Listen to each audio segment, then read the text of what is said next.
In 2009, archaeologist Dolores Piperno recovered starch grains from stone tools buried in the central Balsas River Valley of Mexico. The grains were 9,000 years old. They came from a plant that no longer exists in that form, a wild grass called teosinte, 12 kernels per ear, each encased in a shell hard enough to crack a tooth. Someone 9,000 years ago looked at that grass and saw something no one else could see. They selected it, they replanted it. They changed 5 genes across hundreds of generations. And they built the only major crop on Earth that cannot survive without the species that created it. That crop now underpins a $315 billion global market. And 2 companies own 72% of its. If you find value in these stories, hit subscribe and the bell icon. Every like and every share helps preserve this forgotten wisdom together. The archive opens in a cave in the mountains of Oaxaca, Mexico. In the year 2001, researchers published a study in the Proceedings of the National Academy of Sciences describing maize cobs recovered from Huila-Naquit's cave. Radiocarbon dating placed them at 6,250 calendar years old.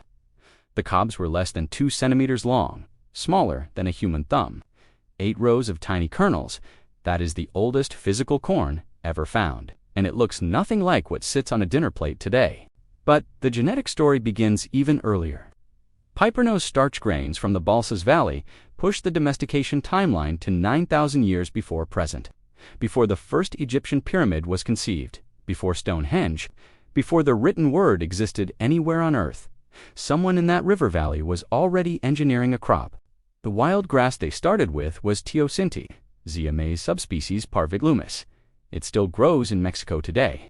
It looks nothing like corn, a thin branching plant. No cob, no husk. Each ear produces 5 to 12 small kernels. Each kernel is wrapped in a glume so hard it can pass through the digestive system of an animal and survive. That is how teosinte reproduces. An animal eats the seed. The casing protects it. The animal deposits it somewhere else. The seed germinates. That mechanism is the most fundamental survival strategy in plant biology. Disperse your seeds, protect them, let them travel. Teosinte had perfected it over millions of years of evolution, and then humans intervened. They selected the plants with the softest casings, the largest kernels, the fewest branches. They replanted those seeds, and they repeated the process. For 9,000 years, this is corn, Zea mays, the crop that does not exist in nature, the crop that humans built from a grass no one alive would recognize as food, and the only major grain on Earth that cannot reproduce without the hands that made it. The scale of transformation is difficult to overstate. In 1939, a geneticist named George Beadle began crossing teosinte with modern maize. He analyzed the offspring. He measured the traits. He built mathematical models. And he proposed something that the scientific community resisted for decades, that the difference between teosinte and corn was controlled by as few as 4 to 5 genes, not 400, not 4,000. 5. Beadle won the Nobel Prize in 1958 for his genetic work on neurospora. But his teosinte hypothesis waited. It waited until a geneticist at the University of Wisconsin named John Dobley picked it up in the 1990s and proved it. Dobley identified the first key gene, teosinte, branched 1, TB1.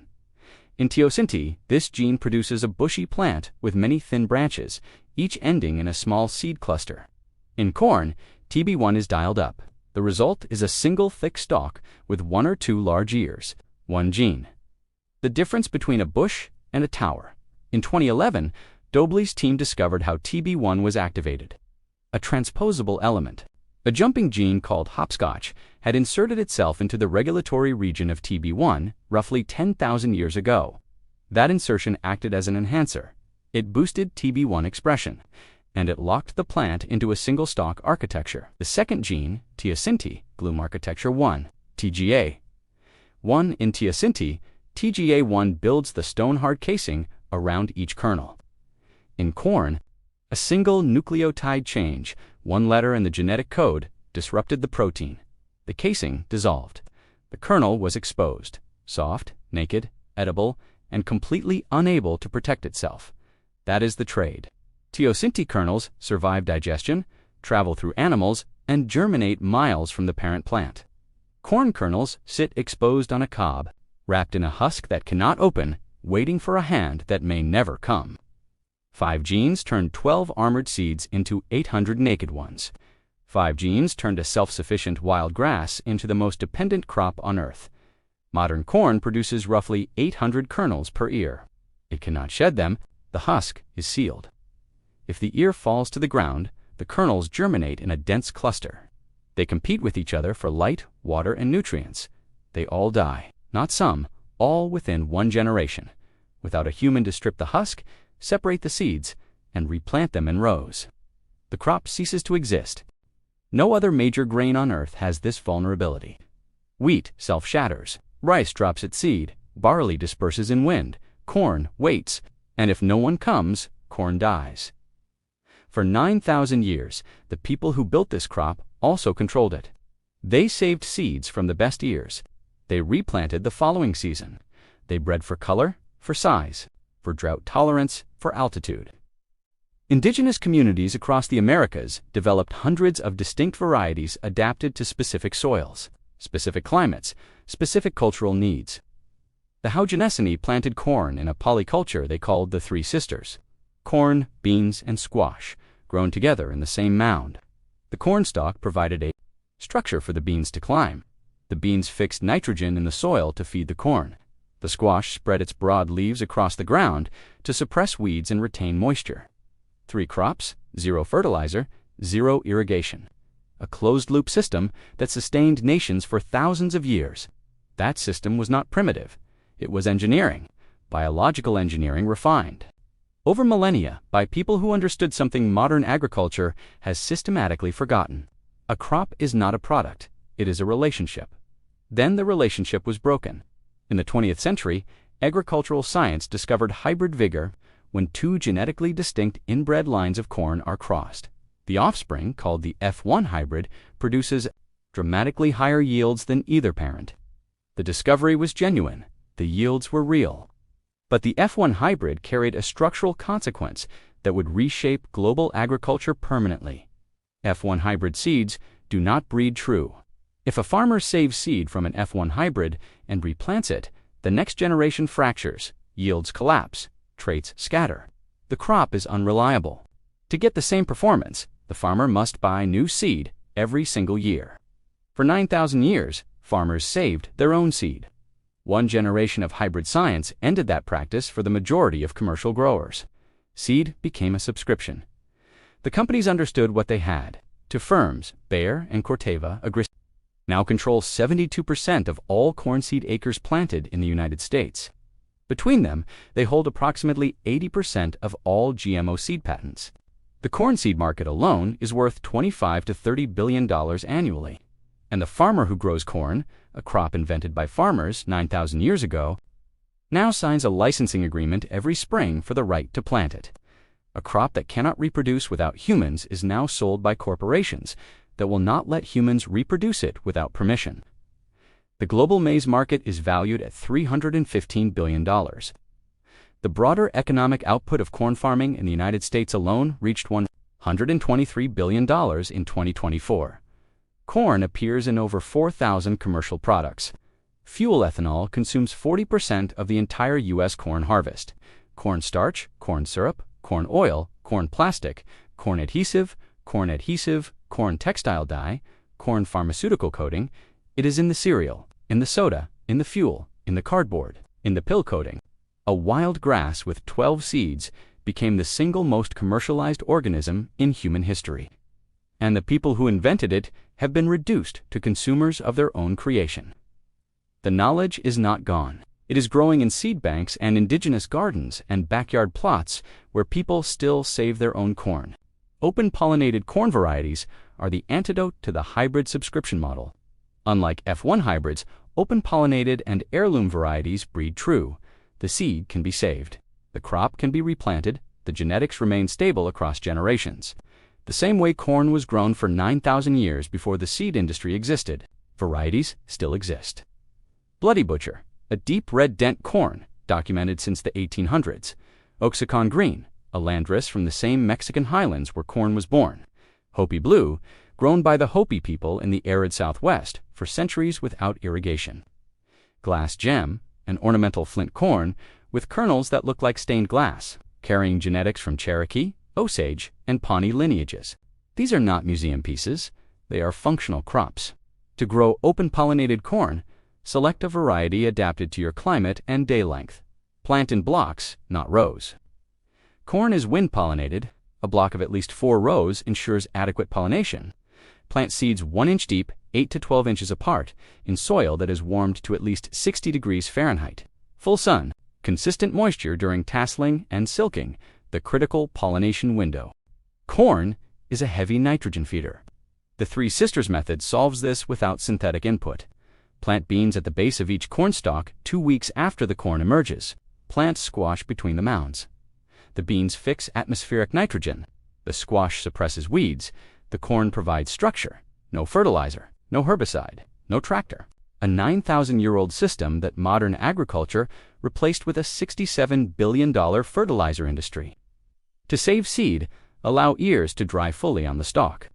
Harvest when the husks are brown and papery. Pull back the husks. Hang the ears in a dry, well-ventilated space for 4 to 6 weeks. Shell the kernels by hand. Store in airtight glass jars in a cool, dark location. Properly dried corn seed remains viable for 5 to 10 years. That is the difference. Hybrid seed must be purchased every year. Open-pollinated seed can be saved forever. The same principle that sustained the crop for 9,000 years. But isolation matters. Corn cross-pollinates freely. To maintain variety, purity, separate different corn varieties by at least 1,000 feet. Or stagger planting times by 3 weeks.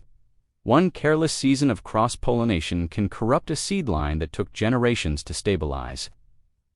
The indigenous farmers who built this crop understood that.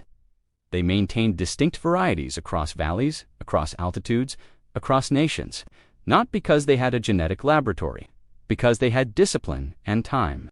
The seed industry does not want you to know that open-pollinated corn can be saved and replanted indefinitely without purchasing new seed. The fertilizer industry does not want you to know that a 9,000-year-old polyculture system called the Three Sisters eliminates the need for synthetic nitrogen. The chemical industry does not want you to know that the nitrogen runoff from industrial corn monocultures feeds a dead zone in the Gulf of Mexico that measured 5,827 square miles in 2024.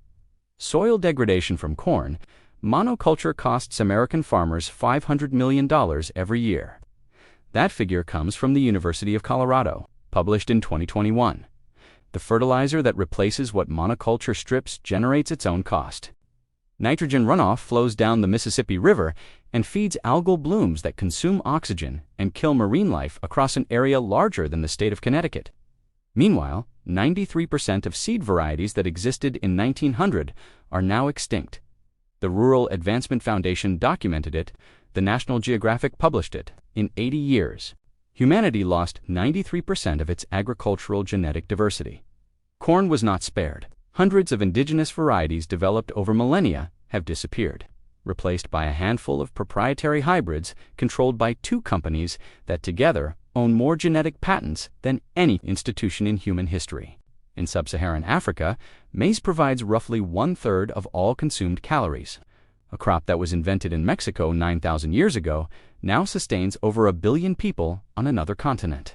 And those people are increasingly dependent on patented seed from corporations headquartered in countries that had nothing to do with its creation. The crop that cannot live without humans is now governed by humans who did not invent it, do not grow it with their own hands, and profit from the dependency they engineered into its seed. It is called corn.